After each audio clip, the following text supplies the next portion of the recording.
On this episode, here's how I react to complaints founded in foolishness. This real estate stuff is not easy, so send me your questions and I will answer them. This is the Ask Jason Show.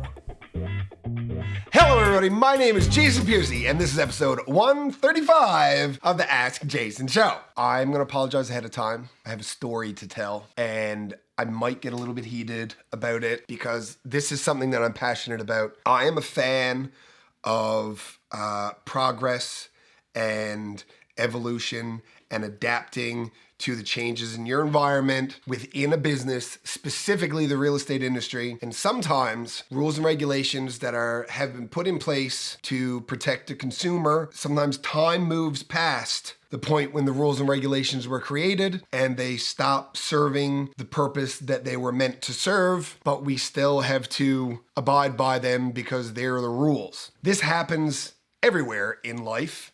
What's a good example? You used to not be able to buy alcohol on election day or any Sunday. That was the law. It was the law. You couldn't do it. That's not true anymore because the world changes. They used to kill people who were gay. We don't do that anymore for obvious reasons. We used to stone people to death in public. But, we evolve over time and things change. Policies and procedures need to be able to move with us over time. Just ask the Americans about the amendments to their constitution. Eventually, we have amendments. We change things. And some of them, sometimes you need to amend the amendments once you realize that people aren't supposed to actually have a set of bear's arms. Not everybody is entitled to a set of bear's arms. Anyway, here is the story. The Ask team put a house up for sale a little while ago. Beautiful home. And it's a larger home that has a good number of bedrooms and a lot of separate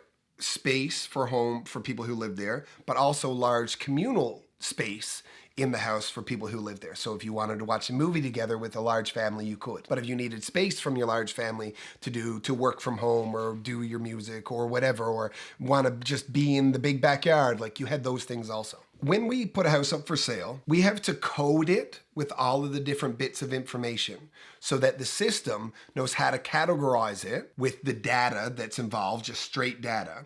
So when you search for things, and you say, I want this many bedrooms between this price and in this location, all of that stuff that's coded into it makes it searchable. That's important. So we have to list all of those particular things. Sometimes we're just literally checking boxes, what category it falls into. And then there's a section that's called a property overview, just like a set of remarks that's also meant to describe the property. But if you search for 2 bedrooms, 2 baths with a garage in a certain area and hit go, everything that comes up in your search will have those criteria. That'll all be in there because it's all that you searched for. So that little remarks section then is meant to describe the property also.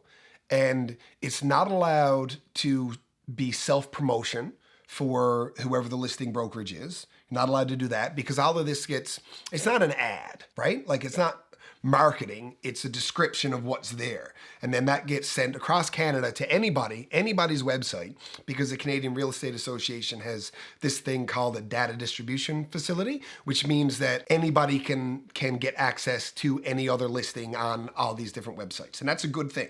That's good for sellers and it's good for buyers. But this remarks section, you can't promote yourself in it as a realtor, and you can only put things there that describe the property. That's what it's meant for. It's not advertising as such. You're just meant to describe the property. But if all you did was list this is a house, it has these many bedrooms, it has this many bathrooms, it has a kitchen, it has doors and somewhere to park, and of course it does. This is everything you searched for. If you search for 2 bedrooms, 1 bathroom, and a garage, all of the houses that come up have 2 bedrooms, 1 bathroom, and a garage. So seeing that written again is a total waste of your time. So what we like to do at the Ask team is, instead of listing the features, we like to find creative ways to describe the benefit of those features. I remember one time when I was selling a new home, there was a pressure regulating valve that was installed on the hot water system. I could say that that's what's in there, a temperature pressure regulating valve on your hot water. And you'd be like, Okay. But if I were to tell you, if you accidentally flush the toilet while your wife is in the shower, you're not going to freeze or scald her, and it'll make your life happier because you're not going to do that. That's a benefit, not a feature.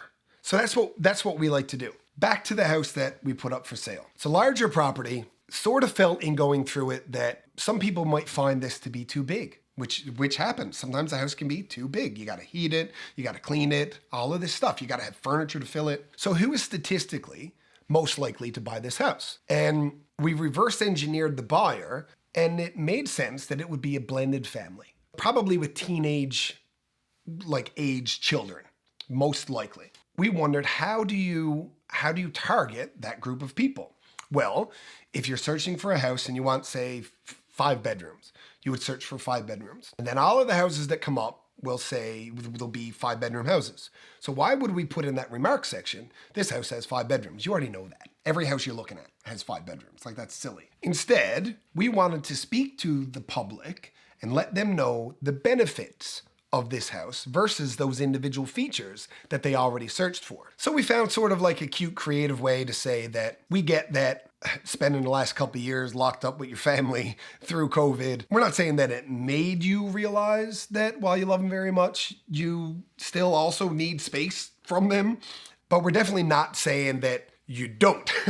So we were sort of cheeky about it and then just said this house is great for blended families, large families. That listing description got a little bit of virality. People had screenshotted it and they were sending it back and forth, and other realtors were talking about it, and there were polls on Instagram about whether or not it was professional or whether or not a seller would like it or whether or not a buyer would like it. And it was sort of a 50-50 split on whether this was a good thing or a bad thing from a marketing perspective. So amidst all of this activity surrounding this listing, which is what all of this is meant to do, get people to pay attention. And just to have it said, if half of the people really like something that you do, that's way, way, way more than you could possibly imagine. Say there's 100 people buying houses. You only need 1% of them to like what you did, because it's only one person has to buy it. If half of them are into it, that's how good marketing changes pricing, because it affects supply and demand. Price is only ever a function of supply and demand. So you increase demand and the supply is a constant, so that makes the price go up. That's how good marketing affects pricing. Half people liked it, half people didn't.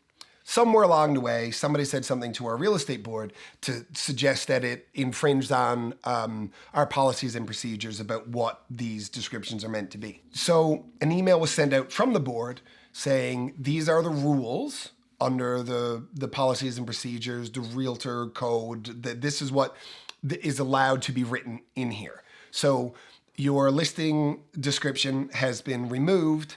Go put something up that doesn't infringe. So I've reviewed what the rules are, and these are good rules. I have no objection to these rules. These are good rules. You're not allowed to self-promote, and you can only describe the property. That's valuable, because imagine if all that was written there was, call Jason Piercey at 770-3114. I'm the best agent. You should buy this house and I'll be the person. I can't, no, of course, that's ridiculous. But I couldn't find which of the two rules had been infringed on. And I had a hard time getting anybody on the phone at the real estate board who could explain it to me. So I happened to be in the neighborhood and I popped in and I asked what the rules were. They described them. I asked them if they could point out which of the two rules had been broken, and the people who were there at the time said, well, it's not us that makes that decision, so I can't tell you what the rule was because I'm an administrator, or I do the education part, or I do this part. It's just not my job, so I don't know. Fair. Who does know, and can I talk to them? They happen not to be in. So, but I did get them on the phone, and nobody was able to tell me what the concern was exactly. What wording is wrong? So show me the part where a line was crossed, and I will edit that part. Well, it wasn't really like that. It's just we sort of got a feel that it wasn't in the spirit of, no. Rules are black and white. They're black and white. If you're speeding, there is a limit. Are you above, at, or below the limit? If you're above, you broke the law. Now, there can be discretion in the officer who is charging you on whether or not they want to, but if you're driving 101 kilometers down the highway, you're breaking the law. Like, it's black and white. They don't have to charge you if they don't want to, but it's illegal. Like, it's an infringement on the Highway Traffic Act. It's not a gray area. The gray area comes in the interpretation. And this is where it got sort of difficult. Somebody had made an interpretation that the spirit of what was written wasn't in alignment with what it was meant to be. So when that was put together, what it was meant to do, we now have this much more information about how things operate and how people communicate and how to reverse engineer the success for a buyer so that the buyer who's looking for a place that's big enough that the kid who plays drums and the kid who likes to read are in the same house and don't hate each other. Like we know these things now. So we're able to better help people if we're able to better describe the things that we are selling. Long and short of it, nobody could specifically tell me what the problem was. So I put it back up. And in 3 days, something like that, from listing the house, we got 5 offers. And the worst of those 5 offers, the worst one, was $16,000 over our asking price. That was the worst of 5 offers. And now, this is not a moment of bragging. That's not the point. The point here is things are put in place to organize a system so that the people that are involved in the system and those in the public that the system is meant to serve, so that it's all governed. So rules are very important, but interpretation of rules needs to be sort of black and white. You can't be, well, I don't like the feel of it, because I'm telling you right now, the way we do things at the Ask Team, or this show in general, there will be people who will watch this episode and be like, I can't believe he told people that stuff like that, and then the board, and then somebody said something. Well, of course, it's just the truth. If you ever have a problem with people telling the truth, then if you don't want people to know a thing about you, then fix the thing. If you feel bad if people know a thing about you, then you know you're wrong. It boggles my mind. Anyway, the house sold super fast. We proved the point. It was bought by a larger family, and now every single write-up for everything that I do from now until forever will tell a story about how this family that lives here will be able to live there and be happy. And that's going to be the thing now. And I know the rules, and I will not break the rules because the rules are important. However, the rules are a little box, and I'm going to get inside the box. Our entire team is going to live inside that box, but we're going to push up against those exterior walls every time that we can, because it's the best way possible to get you as buyers and as sellers to accomplish the goals that you need to accomplish for the future of yourselves and your families and your betterment and your financial security.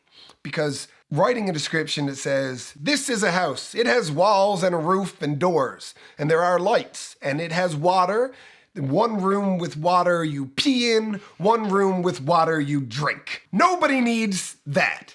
You need stories to talk about your heart and your life instead. So, this is no advice as such, other than it demonstrates that good marketing affects sale price through increasing demand. And if you don't like something, who cares?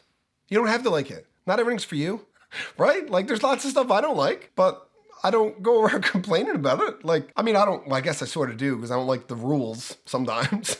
But if you don't like something, I don't really like carrots. But you don't see me contacting Warner Brothers because Bugs Bunny eats carrots and says, "What's up, doc?" The guy's not a doctor. Nobody complains about that. Doctors aren't offended that he calls somebody a doctor that's not a doctor. How dare you? They didn't go. I went to med school for 10 years. Shut up.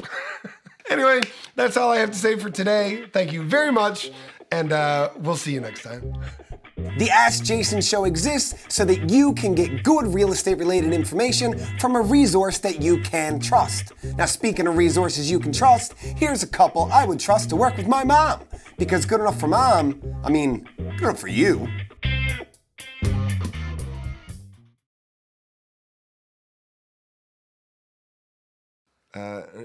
Popeye.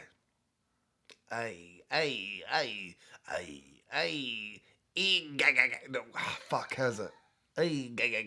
I can't remember.